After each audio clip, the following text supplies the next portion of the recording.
আসসালামু আলাইকুম প্রিয় বন্ধুরা। স্পেনের জয় মানে ফিলিস্তিনের জয়।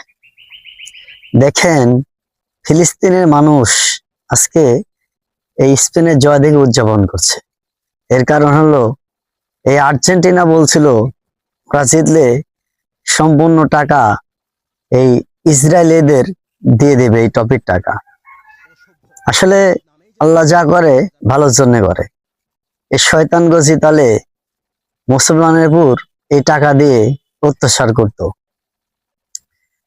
কিন্তু এই আর্জেন্টিনা জেতার জন্য অনেক কিছু করছে। দেখেন, ফাউল থেকে শুরু করে, হলুদ কার্ড থেকে শুরু করে, লাল কার্ড পর্যন্ত। আসলে কি আর্জেন্টিনা সেই চিরচেনা খেলাটি খেলছে? খেলে নাই। কারণ যখন স্পেনের সাথে ওরা পায়ে উঠতে পারে নাই, বল শুধু স্পেনের পায়ে, তখন এরা অন্য একটা রূপ ধারণ করছে। আর্জেন্টিনার ইতিহাসে সবচাইতে নোংরা খেলা খেলছে।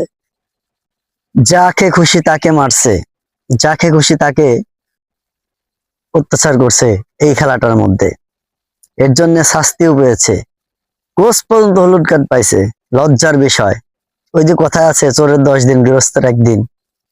একদিন তো সামনে সামনে খেলে জিতে গেছে, কিন্তু আজকে শক্ত প্রতিপক্ষের কাছে পড়ছিল। দেখেন, টপে ঠিকই চলে গেল স্পেনে। শুধু কি তাই, খেলার পরেও খেলার পরেও স্পেনের প্লেয়ারদেরকে মারধর করছে ওরা। কত বড় নোংরা খেলা, কত বড় নোংরা খেলা খেলছে। খেলা, এই সুন্দর খেলাটাকে নষ্ট করে দিছে। আসলে কি সবকিছু জোর করে হয়? হয় না, ভাগ্যে থাকতে হয় এবং খেলতে হয়। স্পেন খেলছে তাই জিতছে। এই জন্যে এই জয় শুধু স্পেনের নয়, এই জয় মুসলমানের জয়, ফিলিস্তিনের জয়। ফিলিস্তিনে আজকে খুব আনন্দিত এই জয়ে।